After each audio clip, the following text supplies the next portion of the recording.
from LSU's standpoint, LSU had a pretty eventful weekend with their new hires as well. Bo Davis was in town. He's obviously got the LSU polo on now. Blake Baker is a guy who's now on the scene, and we mentioned, of course, Kevin Peoples is in as the new ends coach. He's going to be coaching the outside backers coach, and the defensive ends will be Kevin Peoples. So you're talking about two very dominant on-the-field guys in Peoples and Davis, and as well very advantage them in recruiting as well. And this weekend, five-star Dominic McKinley was a commitment that was he's not signed to LSU, but it seems like he is very solidly committed to the Tigers. But he got some time to spend over the weekend with Baker, with Davis, with Peoples, inside the building. Some other defensive guys that they had in. One was signed, Xavier Atkins. Atkins, of course, who was a guy who's from North Louisiana originally, or right there in kind of like north central Louisiana, and then he moved to Houston for his senior year of high school. Was in town this weekend meeting with the new defensive staff. Caden Durham, who is the running back pledged to LSU, he was in town this weekend, as well was Liberty wide receiver CJ Daniels, who ultimately committed to the staff this weekend. He's out of the transfer portal. He had a planned visit to go down to Coral Gables and visit Miami today, but Daniels ended up shutting things down over the weekend and committed to LSU Sunday afternoon. He's over 1,000-yard wide receiver and had 17 touchdowns at Liberty last season. He was recruited to Liberty by Hugh Freeze. And only 11 college football players eclipsed 1,000 yards while in 2023. LSU had two of them in Brian Thomas and Malik Neighbors. Only 5 of those 1,000-yard wide receivers, 11 of them, only 5 of them come back in 2024 for the regular season, and C.J. Daniels is one of them. Daniels is a guy that put up some big numbers at Liberty last season, and he now steps into a room where you've got some young, unproven guys like Kyle Parker and Kai Prian and Shelton Sampson, and you've got some guys coming back with some experience like Chris Hilton and Aaron Anderson and Kyron Lacey. So, adding a guy like Daniels into the room will only make you better as well. And obviously you have the transfer from Mississippi State, Xavier Thomas as well coming in. But Daniels is also a guy that's got some special teams experience too. So, just like Thomas, you pick up kind of a dual threat player that can help you in multiple areas. But a positive recruiting weekend for LSU and the new staff members in Bo Davis, Kevin Peoples, and Blake Baker, who were in town and working and hosting guys as far as trying to keep them aboard or bring them aboard. Like we said, with Dominic McKinley was the only guy that was not signed out of the crew that was in town this weekend, but very solidly committed to LSU. So a nice weekend for the Tigers as Bo Davis and the crew get to work here on the trail. Incredible additions in both Peoples and Davis to the staff, along with Baker. When you talk about the recruiting aspect of this, really, this is, I think, what LSU, how they've improved over the last couple of days, over the week, since the bowl game, has been pretty impressive to watch how Kelly has done this and gotten to work, with putting his staff together. I think the Kevin Peoples hire is interesting, right? And you can only have, 10 on the field coaches? Yeah. Where are they at right now? For LSU, what's the number? You bring in, obviously, Blake Baker. You don't know what you're doing offensively with the co-OCs or bringing in an offensive coordinator. And so you don't know how that position is filled, because I would imagine that Cortez Hankton will be on the field if it's what you saw for the bowl game with you had Sloan in the booth. So you got Hankton. four. You got 4 on offense right now, right? You got Sloan and Hankton as your play callers and quarterback and wide receivers coach. You got Frank Wilson, and you got Bo Davis on offense. Brad Davis, excuse me. On defense right now, you have Blake Baker, Bo Davis. Kevin Peoples. So I'm at 7. Mm-hmm. So you need 3 more. So you got room for 3 more, and I'd imagine all 3 of them would probably be. And they needed a tight ends coach still. They need a tight ends coach, a special teams coach, and defensive. No, they have a they got a special teams coach. Bob Diaco's special team. You move Jancic back. Yeah, Jancic's back. Okay. Yeah, you move Jancic back to his role. So you need a corners and safeties so really coach or you one. just got 2. You got 2 spots available. Yeah. And you still need a tight ends coach. So you got a corner and a tight end. Okay. So it won't be DB's coach, right? Because that's what a lot of people have been wondering, if it's going to be you hire a corners coach and a safeties coach, the way that they kind of done it in the past, where you had somebody focus on corners, somebody focus on safeties. I mean, I know the name gets thrown around a lot with Corey Raymond. It feels like he could just be defensive backs coach. Right. But a lot of schools have been splitting that up between corners and safeties. And remember, Baker can help you on the back end on the as well. safeties end, yeah. He can help you at that Yeah, spot. but they'll still need a linebackers coach. But they need a linebackers coach. They're running out of spots. Yeah.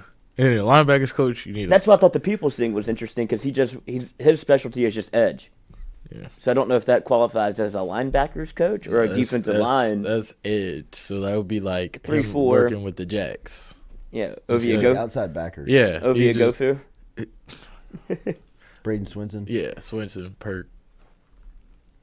Womack. Tight end. I mean, it'll be interesting how you fill out the role on analysts can now on the field coach as far as practice is concerned, right? So maybe you don't have an intent linebackers coach Or tight ends coach. You could probably go that way instead of possibly just having like an analyst do the tight ends. Well, but this was so much emphasis that Brian Kelly puts on his offense with tight ends, I'd imagine he'd have a dedicated coach, or he does it. Because that was Denbrock. That was their thing. Look at the tight end room. You have almost too many to not have a coach. Yeah. You know, Markway, Pimpton, Trades Green, Taylor, who we always forget about, who's just been starting for 2 years. Like they need, you almost need a position coach because the room's so full. Go 41 personnel. Oh, they're definitely. You'll definitely have multiple tight ends on the field for. Too many tight ends. One might get a carry. Trades. I was about to say, Put him in the backfield. Trades Green a little jet sweep, see what he can do with it. Pimpton. I mean, Georgia did it with Brock Bowers. Mm-hmm. So Yeah, they started running one jet sweeps. right. Whenever they had like running back trouble, they were putting him at running back. Why not? Why not? Like Brock, you go do it. You can't even get hurt. Brock, you played running back in high school a little And bit? then he gets hurt, and then they just have a carbon copy of Brock Bowers that just popped up out of nowhere. Like Oscar Dope. That's his name. What's his name? Oscar Dope. Number 4. If you would have put Brock Bowers' jersey on him, I wouldn't have known the difference. No, They look the same. They look exactly the same. Same body style and everything. Run just alike. Why don't you think LSU went after T-Rob at all? Like, it seems like that kind of almost fell in your lap. I don't know. I was curious about that. I mean, I thought because Robinson is one of those guys that not only do you get him, you get probably 2 or 3 players with him At a place that LSU is deficient. that come along with him. I think it would be a mindless hire for DeBoer to make him the defensive coordinator. Don't hey, overthink buddy, this. Don't try to bring your entire Washington staff down here. Take Grubb. You and Grubb, for come God's on. sake, T-Rob played at Auburn. Yeah. He's a guy that understands the SEC, understands the state, has been in the. Don't hire this guy. Keep him away from Kirby. But yeah, I do not want to see Caleb Downs playing at Georgia next year. Because as of he is drinking through a water hose January right now. 13th, Bama Online has an article, and it is still up. Alabama DB coach Tavarius Robinson hired as co-DC at Georgia. Oh, gosh. And that's January 13th. So that was Saturday. Friday. Friday. Well, no, Saturday, not Friday the 13th. Saturday. So it was. So he was. I thought he was just the DB's coach. That's co-DC. Yeah, he's co-DC, and they moved Muschamp to an off-the-field role. Oh, wow. Yeah, that is some, but per reports that he's going back to Bama to. We interviewed at Bama yesterday Well, for the DC job. That's what I'm saying. DeBoer found out real you don't want to quick. move, right? You don't want to sell your house, get your kids out of school. the boy probably got saving in it. Like, Hold on. Nick, Somebody help me. Coach, what should I do? Yeah. Okay, Well, don't let him go to Georgia. Go to your office. I'll handle this. Come get me in my office when you need me next. Alabama Buzzing the had door open. Yeah. Hey, look, Kalen, T-Rob's staying. You're good there. Okay. Take that problem off the list. Oh, wait, Isaiah Bond's in the transfer portal. He's going to Texas. He said he called it a business decision, and then he posted a picture of him in a Lamborghini. Lamborghini that Austin. seems like that's Texas's play. Didn't Bijan get a Lamborghini? Now Isaiah Bond's getting a Lamborghini. I mean, I guess everybody's kind of got their shtick for NIL. What a terrible one to have. Yeah. Colin Simmons. I think he got a Tesla. He went to a Tesla dealership. Yeah, but, I mean, he can upgrade. Yeah, you can always. I'd rather a Lambo. Yeah. But, I mean, if that's not tampering, then I don't know what is. I mean, they did it right in your face. Isaiah Bond is from Texas, but still. No, Right. but you call it a business decision. Literally 24 hours later, you're in a Lamborghini in Texas. Like, okay. I mean, Sarkis probably like, look, Bama called me last night. Saban's leaving tomorrow morning. You want some of the Sexton money? They wanted me for the job. I turned them down. Here's the deal: are you coming to Austin or not? I can get you a Lamborghini by 3 o'clock. Do you tomorrow. like that? Do you like that Hellcat, or do you want a Lambo? I know the Chargers out of business. What color Lambo do you want? I got all this Sexton money laying Ooh, around. you that want the green got. one? I got you. Yes, post it. I don't care. But, I mean, that's what, when you see Florida State get in trouble and get served a show cause to an assistant coach for whatever, that was the first NCAA, tampering penalty that they've given out in regards to NIL.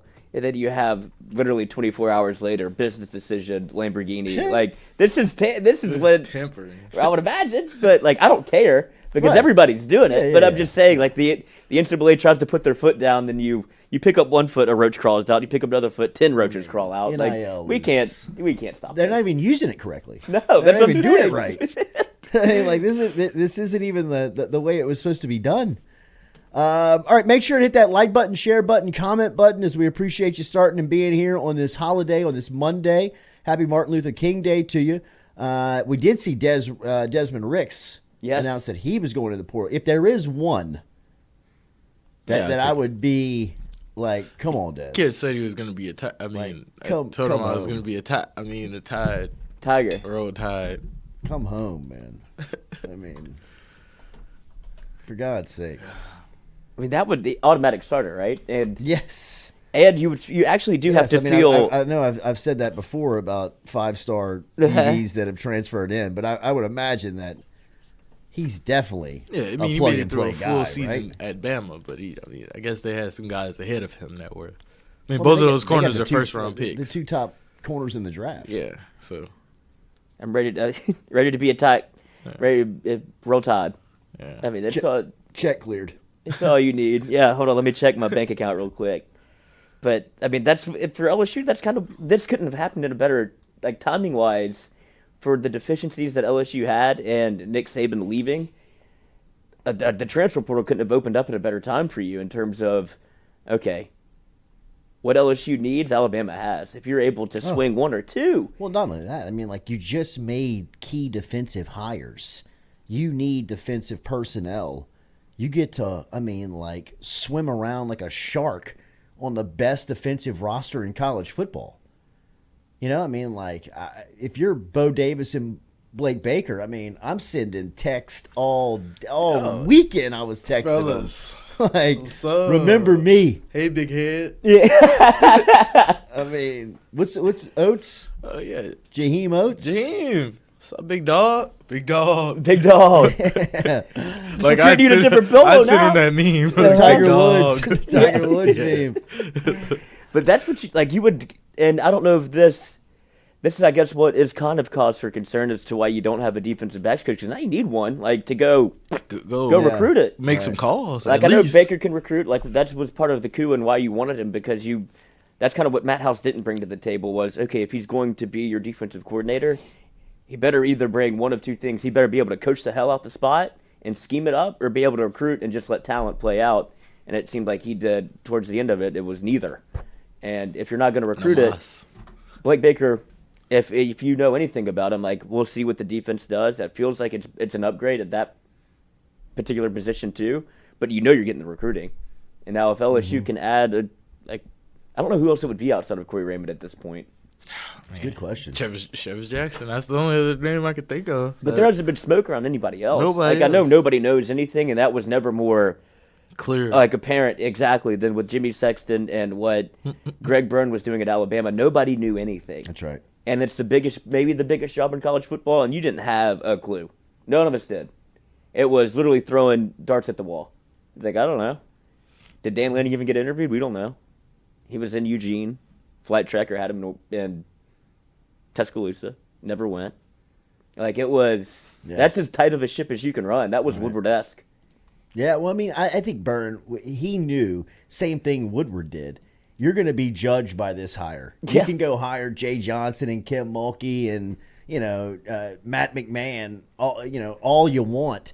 It's all going to come down to your football hire, right? And for Greg Byrne, same thing. You can go hire a baseball coach. You can hire Nate Oates. You can hire a women's basketball coach. You can hire all these people that can go into Tuscaloosa and have success. If you swing and miss on the football coach, you're a bum. I mean, like, that's your legacy. So I think Woodward showed up to LSU with his short list. I think Greg Byrne, over the last couple of years, when people around college football said, is this the end for Saban? And the more you talk to people at Alabama, I was talking to somebody who is with LSU, who's very close with Alabama people. A guy that I was talking to at LSU has been working at LSU for, many years. And, along the way, people have worked here, have worked there. They've worked in both places. There's still people over there working at Bama that worked here. So there's a lot of good relationships. And, people that are close, were close to it. They said, like, going into the season, they were anticipating that this was going to be his last year. Like that, people that were inside the program were really like, no, this stuff's real. Like he doesn't have a lot left. Some people were surprised that it was as sudden as it was after the year. Many people thought he may get one more year out of it, maybe go through spring, see what happens. But people that were close to it really thought, like, hey, the end is near for Saban, as far as him stepping away. So I don't think that Greg Byrne was really surprised by it. I don't think that he was, like, taken back from it. I think he kind of started to see some things starting to happen over the last couple of seasons where he had said, let me get prepared for this. Let me at least get, who I'm going to talk to if this happens, who's going to be my inner circle of who I need to get in touch with to say, all right, now's the time to start really putting some things into action. And, I think that's why, Byrne, Bama move so quick. And it's Bama. You know what I mean? Like, it's not like you're out there, like, shopping some product where you're like, hey, like, what is it? Tell me more about it. You're like, hey, you want to coach Alabama football? I got unlimited resources, a war chest, that goes nearly into the billions, and everything's in play. You in or you not? I mean, that's what Stewie and I were talking about on Friday. I mean, it was like, at some point, if Lanning's saying no, if Norvell's saying no, if Sarkisian's saying no, maybe they all have their reasons. But at some point, you're a football coach, and the Alabama football job is open, right? I mean, like, it's the pinnacle of the sport. It's the mountaintop. It's the elite. I mean, I guarantee you, DeBoer, for as much as we're talking about following up Saban, it's probably something that he's thought about, but also internally, from a confidence standpoint, he's thinking, give me that job. Like, let me have a swing at that. And, ultimately, I think that's what happened. So LSU sitting in a great spot. Well, that's what I was like whenever the hire was made, or you started to see kind of, I guess it felt like Alabama was twisting in the wind a little bit, trying to find their next head coach. And that's when we kind of got in the conversation of, is Alabama, or is Nick Saban Alabama? Like, is it the same thing with, obviously, who made what? It feels like Nick Saban is bigger than Alabama is. 100% right. Is. And so I can tell you today, the entire college football world woke up or slept easily on Friday night. Fellas. I mean, like, everybody in the sport slept more. I mean, just like, finally I can rest. John Wick retired. Yeah. I mean, it's just like, he's not here anymore because whoever they get, and DeBoer's a fantastic football coach, man. There's no way you can debate that in the success that he has had and what he has done